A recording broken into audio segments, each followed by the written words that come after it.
Statement of Timothy Hodge regarding his sexual encounter with one Harriet Lee and her subsequent death. Original statement given December 9th, 2014. Audio recording by Jonathan Sims, Head Archivist of the Magnus Institute, London. Statement begins. I don't know what happened. I'm sure she's dead, but I don't...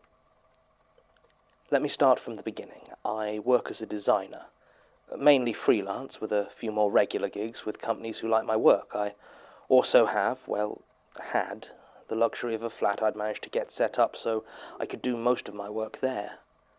This meant when I have a big job, I spent quite a lot of time not leaving my home. Not the most stable of employment, but I got quite good at balancing it so that after a big project I left myself a few days or maybe even a week before I had to get started on the next one. I find it's important that I use this time to unwind and blow off a bit of steam, as when I've got work I often end up missing out on the regular weekend. Drinking and clubbing are my relaxation methods of choice, usually down Camden or Old Street.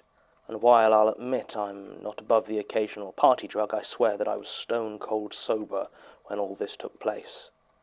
That night in particular, it was about 3 weeks ago now, I'd just finished a big job for one of my more demanding clients, and I wanted to get a bit wrecked. Unfortunately, none of my friends were free to join me, not surprising as it was a Thursday in the middle of November, so it didn't feel worth heading all the way into the city. Luckily, I live in Brixton, which means I have a few decent options almost on my doorstep. And I happened to know that the Dog Star ran a pretty decent club night on Thursdays. I decided to go along and enjoy myself. I did enjoy myself in the end, despite the crowds and the music.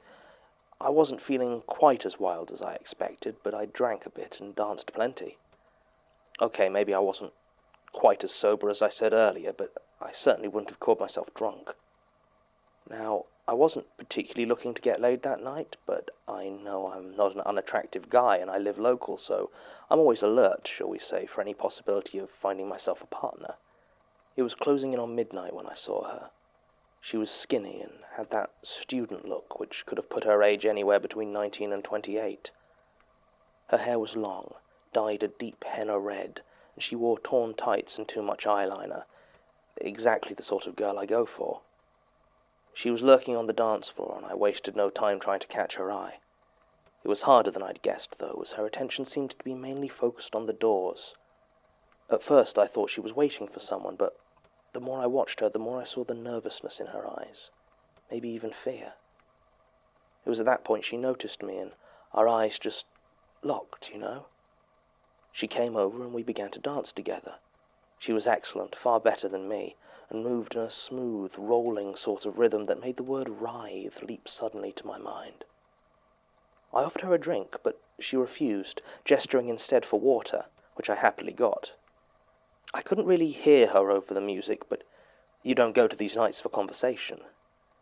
Besides, I heard her loud and clear when she leaned over and asked me if I wanted her. I said yes. Looking back, it was stupid, of course it was, but she was beautiful, and there was something in the way she moved that really got me. She smiled when I said yes, and for a moment it looked less like a smile of anticipation, and more like a smile of relief. Outside the Dog Star it was much quieter, and we had a chance to talk. She told me her name was Harriet, and she was very pleased to hear I live locally, as it was a cold night. She held my arm tightly as we walked back towards my street.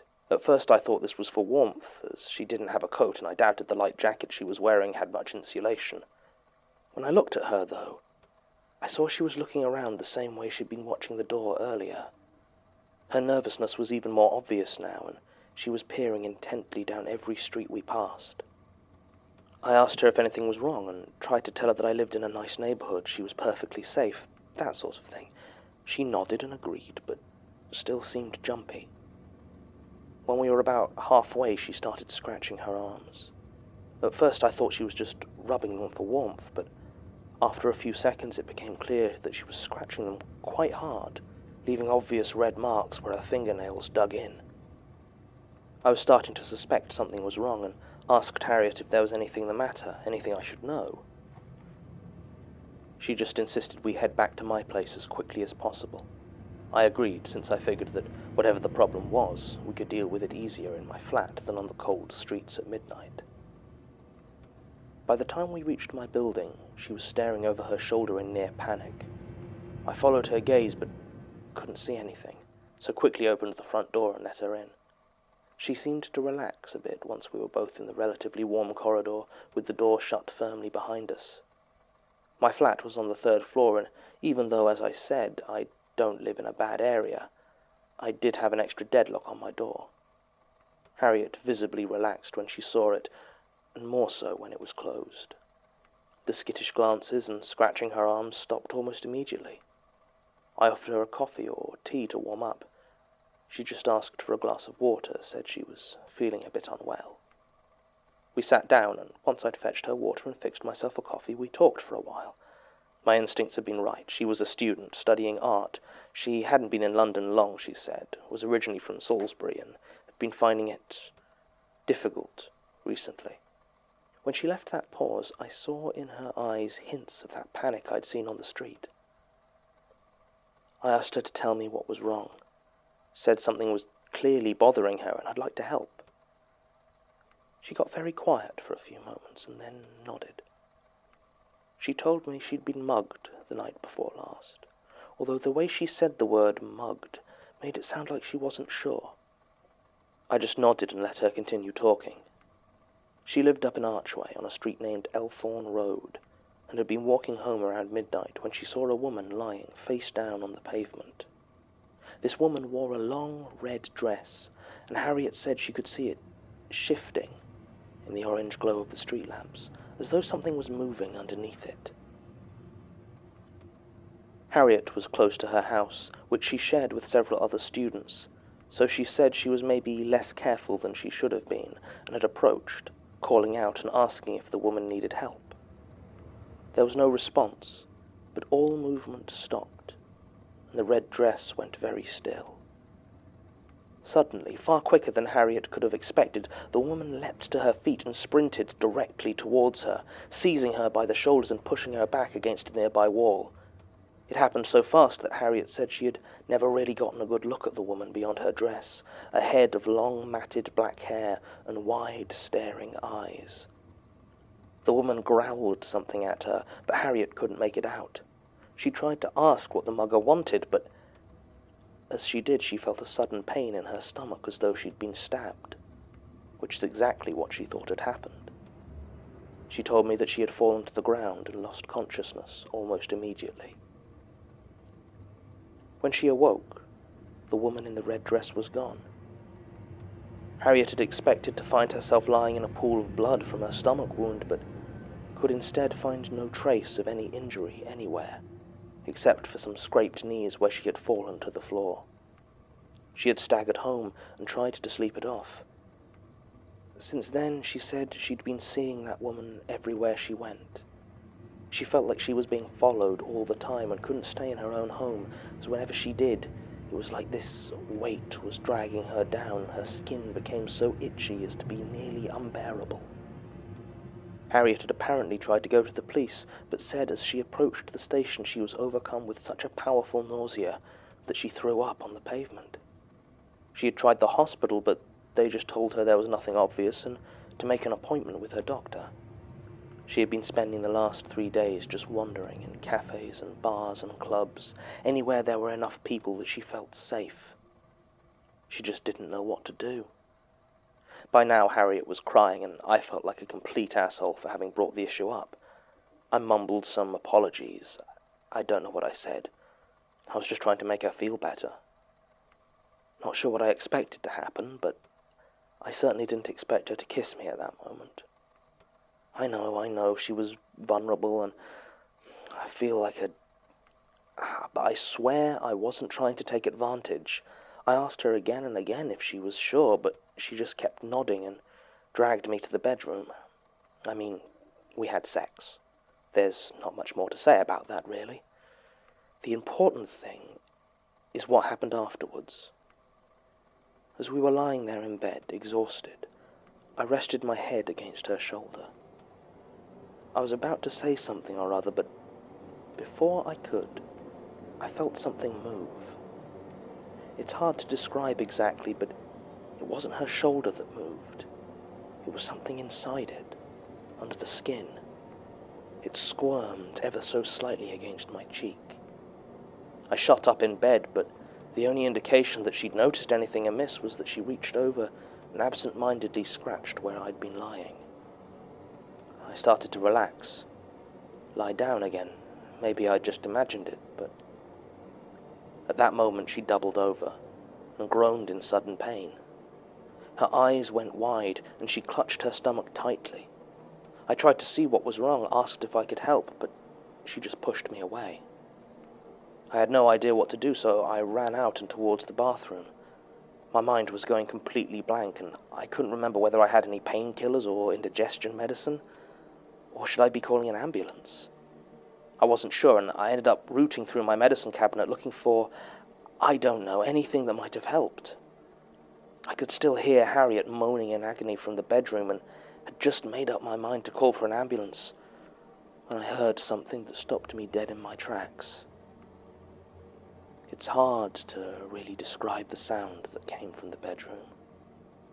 The closest I could come would be to say it sounded like an egg being dropped onto a stone floor, a sort of wet, cracking thump, and then silence. Harriet was no longer making any noise at all. I slowly, very slowly walked back towards the bedroom. The door was open, but I hadn't turned the light on, so there was little to be seen inside except darkness. I could have turned on the light in the hall, I suppose, but something inside made me think that I didn't want a good look inside that room. I stopped at the threshold. The only illumination at all came from a thin sliver of light coming in through the gap in the curtains from a street lamp outside. You'll have to excuse me. What I saw is difficult to put down on paper, but is the only way to explain why I had to do it. Why setting my flat alight and standing naked in the winter streets until the fire brigade arrived was far better than spending another second in that place. And yes, I admit here I set the fire myself. Show it to the police for all I care, I just need someone to understand. The room was unrecognizable when I returned. There was a shape on the bed where Harriet had laid, but it wasn't her anymore. I could barely make out anything, even remotely human, in the pile of pitted and warped flesh that now remained. The bed itself was slick and shiny with a dark fluid that dripped off the hanging sheets and onto the floor. But what truly repulsed me, what made me flee as I did, was what moved and squirmed on all of it. They covered every surface, the floor, the bed, what used to be Harriet, even the ceiling. A thick, moving carpet of pale, writhing worms. The flat burned for a very long time. Statement ends. This story is concerning, not because of Mr. Hodge's experience, although I'm sure it was very upsetting, if it was true, of course. In fact, the police report that Sasha was able to acquire throws doubt on much of his story. While Mr. Hodge's flat did indeed catch fire on November 20th of last year, there was apparently no evidence of arson, and no human remains found inside, despite the fact that the fire was brought under control long before any significant damage was done to the structure of the building. They did find some charred organic matter in the bedroom, but it was tested and apparently wasn't human, though the report doesn't list whether its source was ever determined.